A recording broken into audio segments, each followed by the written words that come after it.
Welcome back to AFGE's Inside Government, available on demand at InsideGovernmentRadio.com. We are joined now by Bob Weiner. Bob is a former Clinton White House spokesman. Bob, great to have you on the show. Jason, it's great to be with you. Of all the radio shows here, and there's some 30 of them here, I picked yours to be the first one that I do because we have so much fun together, and you really bring out the best in the people you talk to. Bob, let's get down to business. Headlines recently showing that GDP shrank at the end of 2012. What's your reaction to that? Well, Jason, I addressed the London School of Economics just a couple of weeks ago, after the election, actually, and they agreed, all the faculty and all the students, that austerity and tax cuts are for the rich are not the way to go to fix the world or the United States economic debt problem. And we are paying the price. The Library of Congress came out with a study that said the tax breaks stop productivity in the United States. We have had the Bush tax cuts in place now for basically a decade, and we have had a decade of stagnancy as a result. I am disappointed that President Obama only restored the Clinton tax breaks, which created 23 million jobs, and for the top 1%. For 99% of the people, he let this drain on the budget continue instead of what would spark the infrastructure and the growth and the education and the protection of Social Security and Medicare that we could have had, the balanced budget that we could have had. So I find it annoying and actually counterproductive to our economy that we have caved to the Republicans so that we can run the country. That's a tragedy, and it's one which we have to revisit. And even the Republicans now are finally saying, gee, we're running out of money, because suddenly they realize that the Congress, they have to govern, and they're going to be held responsible for it. So when there's a debt, they realize that it's a debt that they're helping to create, and they finally are admitting. It was the head of the Government Operations Committee who came out and said that, yes, you have to count the tax cuts that are taking money from the Treasury as real dollars lost. Finally, but it took until this new Congress, when they realized that they are going to get blamed, to go there. What is it going to take to get us going in the right direction and settle this debt deficit conundrum once and for all? Well, it's games. It's debt ceiling games, and the Republicans are using it as a wedge, and it's never been done before. You know, the 27th Amendment and the 14th Amendment both say that you can't do what the Republicans are doing. The President of the United States shall pay the debts of the United States. That's actually what the Constitution says, that the debt of the United States shall not be questioned, and the President would be derelict in his duties if he didn't pay it. And you can't do the other game they're trying to do, which is to tie it to congressional salaries. You're not allowed to tweak congressional salaries after the start of a congressional session. You're not allowed. It's in the Constitution. You can't do it. So they have done some unconstitutional things. So I interviewed John Conyers, the ranking Democrat on Judiciary, Jim Clyburn, and Newt Gingrich even said that the debt ceiling is a loser and that we'll never wind up doing it, and that the Republicans are crazy to play the game because they'll only get blamed for it. It is tragic that we are holding the full faith and credit of the United States hostage to what the Republicans are trying to do, which is to make huge cuts in Medicare and Medicaid and to privatize it so that Granny will be on her own at the risk of the Wall Street big money people. Of course, we are sitting here today at Radio Row at Families USA's Health Action 2013 conference. The Affordable Care Act remains a hot topic, something that you and I have talked about at length over the years. What's the latest? Well, there are compromises there, too, that shouldn't be made, Jason. The president and Sebelius recently just caved on long-term care. They gave away the long-term care provision of the Affordable Care Act, and the senior groups are rightfully livid. There are 35 million seniors, and every one of them, including me, is worried that someday you might be thrown in a nursing home and lose all your money. And I used to say when I was chief of staff of the House Aging Committee that I'm going to be old someday, so I have a conflict of interest. Now I'm old. And so, I'm right in that group. And I had to make the decision as to whether to take Medicare Part B or let my own health insurance, which is Kaiser, which I analyzed it, and it meant that I'd have to pay maybe $1,000 or $2,000 if I got to the provisions, but I'm better off not taking Medicare Part B. But that's a decision that everybody has to make. But what I didn't do was buy the enormously expensive long-term care insurance, which covers you if, by God help you, you're dead meat with cancer, or you get into Alzheimer's and you're dying, you're in a hospice, you're in a nursing home. Those are the provisions that are so enormously expensive that you'd have to pay, and they would deplete your entire family income.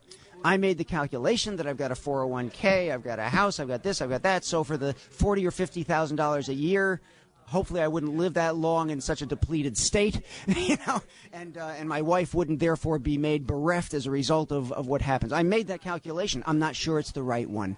And so the administration, because they said this would be too expensive, actually caved, and most Americans don't know about that. So I think that one of the things we can accomplish here on the show, and it's very important, and maybe all through Radio Row, is we did it before when we made them go to a 50 instead of a 60 vote. We made them go to the reconciliation process by the power of Radio Row. Now we need to restore long-term care to national health insurance. That's one of the huge things that just got lost. One of the things that also comes up when talking about the Affordable Care Act is this new emphasis on prevention. Talk to me about your thoughts on that. Well, I think it's great. I think what Obama did actually is historic. Now let me get into my strategist and supporter mode where I'm a surrogate and I'm on, and ran the press room at the convention. I'm wearing my Roosevelt tie, and since our listeners can't see it, to remind me that what Obama did really is Rooseveltian. With what he did with health care, it was revolutionary, the first time that any president has succeeded in getting national health insurance. And so he got it with prevention covered, and he got it with lifetime benefits, no pre-existing conditions. The donut hole for seniors, the $2,500 to $4,500 gap when you pay between those two for your drugs, now those are going to be covered. Kids on your plan until they're 26. Enormous, important provisions, and that they include colonoscopies and mammograms for prevention, those kinds of things which can keep you healthy and not cost hundreds of thousands of dollars when you get later terrible illnesses if you hadn't had the preventive screening to stop them. So this bill is great. The Republicans are still at it. They're still trying to claim that this is horrible, and the polls haven't changed, and I don't know why. You know that Jon Stewart made a thing of when I was on Fox, and he made a joke out of it when I said that, the bill has all these provisions I just ticked off, the lifetime benefits and the no pre-existing conditions, kids and the donut hole, and the insurance companies have to spend 80% of benefits for people, not for their own salaries. Those kinds of things in the bill, and Fox tried to cut me off and wouldn't let me finish the provisions, and Jon Stewart said, Weiner, what part of we don't want our viewers to know what's in the bill don't you understand?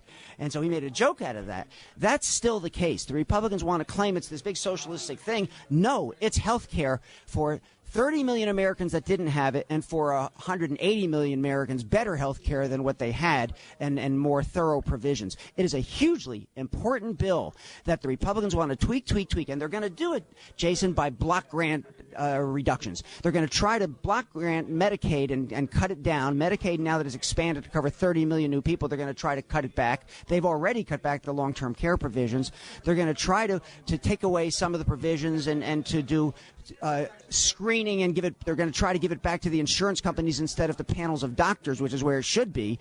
They call them death panels. Now the death panels are the insurance companies. They can stop you. I'd rather have doctors telling me what I should and should not have. Those are the kind of panels that should be making the assessments on care that President Obama put in. So we have to be very careful to watch with a microscope what the Republicans try to do to whittle back this health care bill. And it's going to be up to the states to make sure they have the strongest provisions also. That's another key point, is that the states have the decisions of provisions to put in, and they have to make sure, you have to lobby in your states to make sure the strongest possible provisions stay in the Obama health care plan. You're listening to AFGE's Inside Government, and we're here with Bob Weiner, former Clinton White House spokesman. Bob, I wanted to get your thoughts on a key situation within the federal government, and that is the looming threat of sequestration. We're hearing some reports out of DOD that would say possibly mandatory furloughs of unpaid leave 1 day a week for civilian federal employees who are already under a 2-year pay freeze. I'm wondering your thoughts as someone who has dedicated his life to public service, spent a number of years serving the country. What message does that send to you? Well, it would be a horrible message if it ever came to be true. I was in 2 shutdowns when I was in the federal government, and you went home and you didn't know if you'd get your salary back, and then they always come back and say retroactively you get it, by the way. I mean, it's always the threat. It's an empty threat. They come back, they give it to you.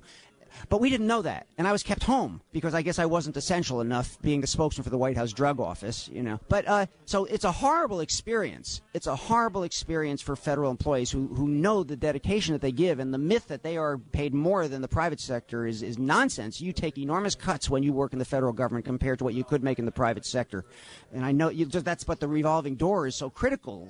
People are critical of it. But let me just say that this is a thing that it doesn't really ever quite happen the way that the threats are. I mean, are we getting tired of crying wolf on this one? I'm bringing Chris Van Hollen, who's the ranking Democrat on the House Budget Committee, and Tom Price, who's the vice chair of the for the Republicans of the Budget Committee, to debate this very issue at the National Press Club at 10 a.m.